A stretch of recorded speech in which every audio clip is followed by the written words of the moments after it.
Oke, bismillahirrahmanirrahim. Assalamualaikum warahmatullahi wabarakatuh. Perkenalkan, kami mahasiswa dari Universitas Mercu Buana, jurusan Teknik Elektro. Kami dari kelompok 3, beranggotakan 3 orang.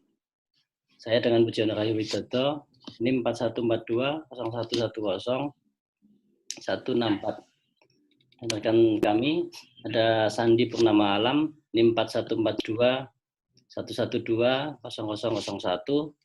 Dan rekan saya satu lagi Mas Teguh Supriyanto, NIM 4142 11200004. Di sini kami kelompok 3 akan mencoba mempresentasikan tentang konduktivitas dari bahan superkonduktor dan sifat fisis dari bahan superkonduktor. Di sini rekan saya akan menyampaikan tentang konduktivitas dari bahan superkonduktor. Mas Sandi Purnama Alam, silakan. Baik, terima kasih untuk Mas Wimit. Pertama-tama, izinkan saya memperkenalkan diri. Nama saya M. Sandi Purnama Alam. Saya di sini akan menjelaskan tentang konduktivitas dari bahan superkonduktor. Sebelumnya, saya akan mengulas sedikit tentang sejarah dari bahan superkonduktor ini. Bahan superkonduktor ini pertama kali ditemukan oleh seorang ilmuwan dari Belanda, namanya Heike Kamerlingh-Onnes dari Universitas Leiden pada tahun 1911. Pertamanya pada tanggal 10 Juli, Onnes mencairkan helium dan mendinginkannya hingga 4 derajat Kelvin ataupun 269 derajat Celcius. Kemudian Onnes pada 1911 mempelajari sifat-sifat listrik dari logam pada suhu yang sangat dingin. Lalu percobaan-percobaan tersebut, Onnes mencoba suatu aliran pada kawat merkuri yang sangat murni, menurunkannya hingga pada suhu 4,2 derajat Kelvin. Sehingga Onnes mendapatkan hambatannya pada kawat tersebut 0 hambatan, tetapi menemukan arus tetap berjalan pada kawat tersebut. Dan itu merupakan bahan superkonduktor, atau beliau katakan itu bahan superkonduktivitas. Terus beliau diberikan anugerah Nobel Fisika pada tahun 1913. Itu untuk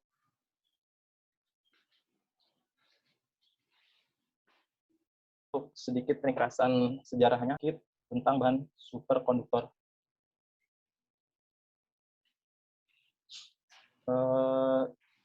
Suatu bahan yang superkonduktor dapat berupa konduktor, isolator, ataupun semikonduktor.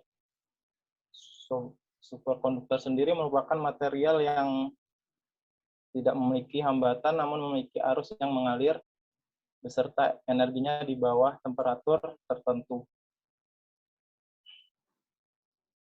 Superkonduktor juga dapat menghantarkan arus walau tegangannya atau hambatannya 0. Bahan dapat dikatakan sebagai material superkonduktor yaitu hingga pada suhu kritis. Konduktor mampu menjadi superkonduktor. Temperatur kritis di sini ialah temperatur di mana terjadi perubahan sifat konduktivitas menjadi superkonduktor. Next.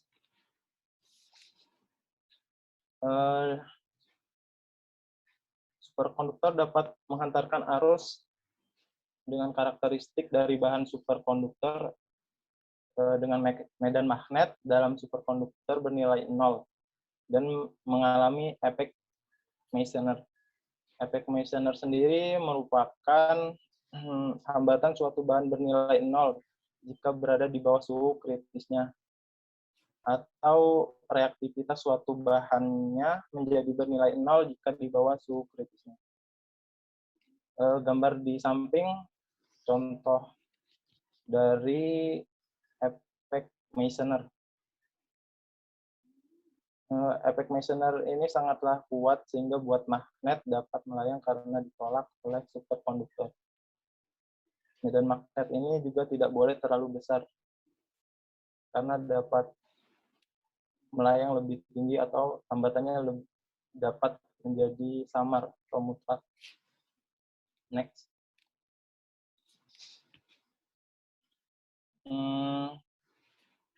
Kalau dalam prinsip generator sendiri berbeda dengan pada bahan superkonduktor. Pada superkonduktor, arusnya yang dihasilkan tepat berlawanan dengan medan sehingga tidak dapat menembus superkonduktor yang akhirnya menyebabkan fenomena magnet melayang. Tetapi apabila medan magnet terlalu besar, maka sifat superkonduktivitasnya akan menghilang. Pada superkonduktor, arus listrik mengalir dengan cepat tanpa kehilangan energi. Hal tersebut karena tidak adanya hambatan yang diakibatkan oleh pasangan elektron yang bernama Cu Purefire yang ada di superkonduktor.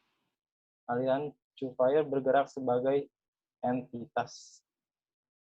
Next.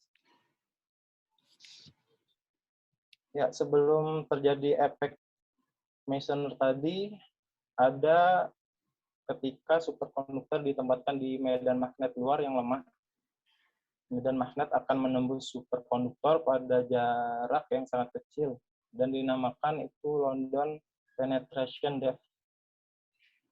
Pada bahan superkonduktor ini umumnya London depth sekitar 100 nanometer.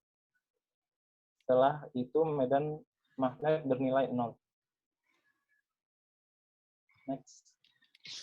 Selanjutnya akan dijelaskan sifat fisiknya dari bahan superkonduktor oleh Mas Teguh.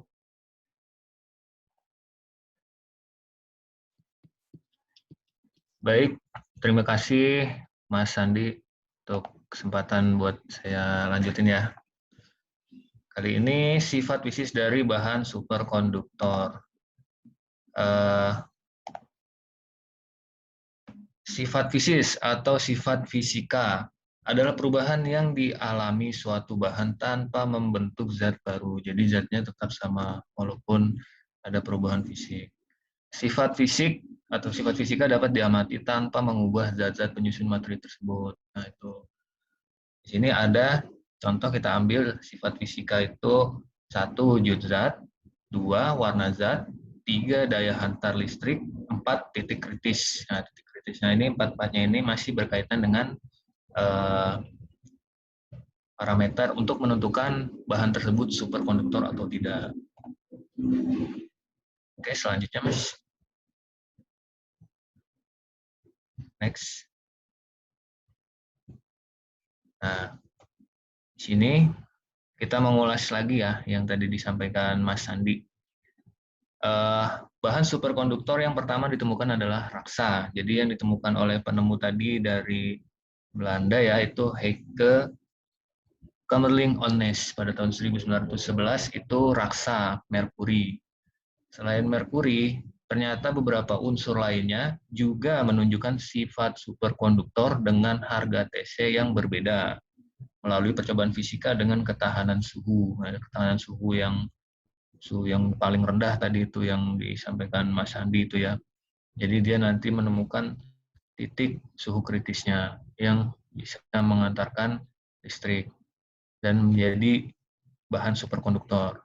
Hal yang unik adalah logam emas, tembaga, dan perak yang merupakan logam konduktor terbaik, bukanlah suatu superkonduktor. Nah, pada tabel di samping ini dapat kita ketahui ya, zat-zat yang secara fisik memiliki karakteristik superkonduktor melalui pengujian suhu kritis. Nah, ini di tahun yang pertama kali ditemukan, 1911, ada raksa ya, nilai titik kritisnya itu 4,2 Kelvin. Setelah beberapa tahun dan ganti dekade, makin banyak nih yang ditemuin sama penemu-temu kita nih untuk bahan-bahan superkonduktor ya teman-teman. Oke, next.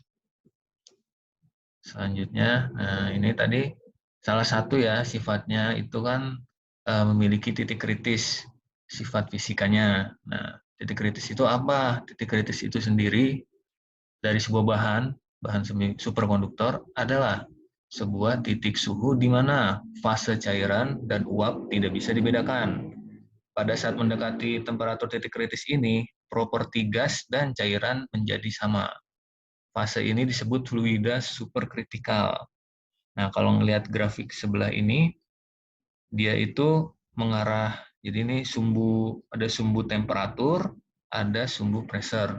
Jadi sumbu suhu sama sumbu tekanan. Jadi semakin meningkat atau apa ya ini istilahnya, temperaturnya itu semakin ke titik yang paling dingin atau titik lebur kalau bahasa fisikanya. Nah, di dalam superkonduktor ini yang kita pakai itu titik kritisnya.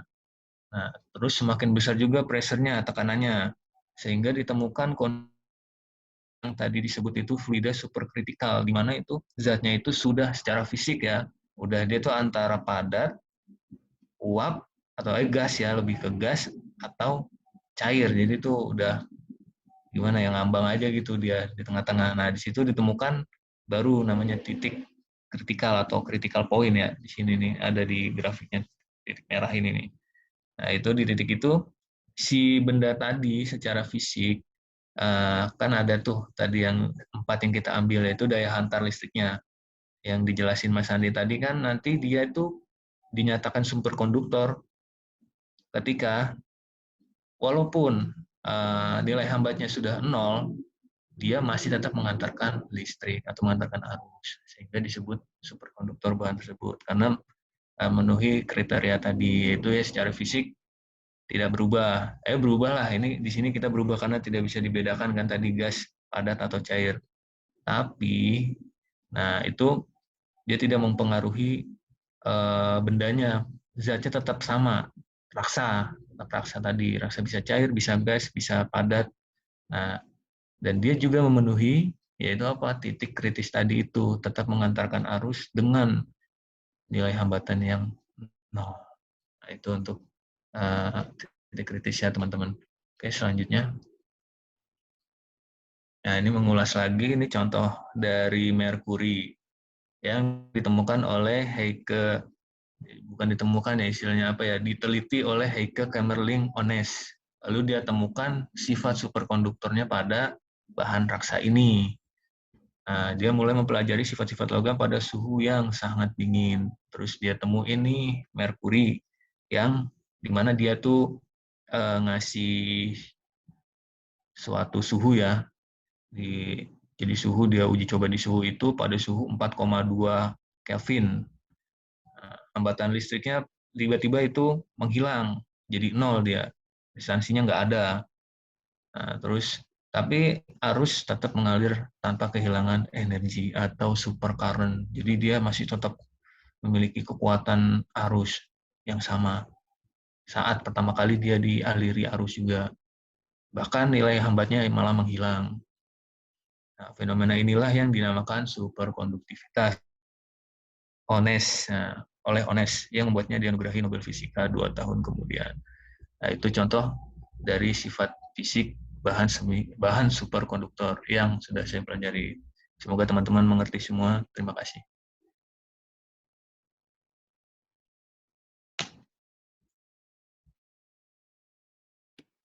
Baiklah, demikian presentasi yang dapat kami sampaikan dari kelompok 3 tentang konduktivitas bahan superkonduktor dan sifat fisiknya. Adapun kurang lebihnya kami mohon maaf, menundur diri dan saya tutup.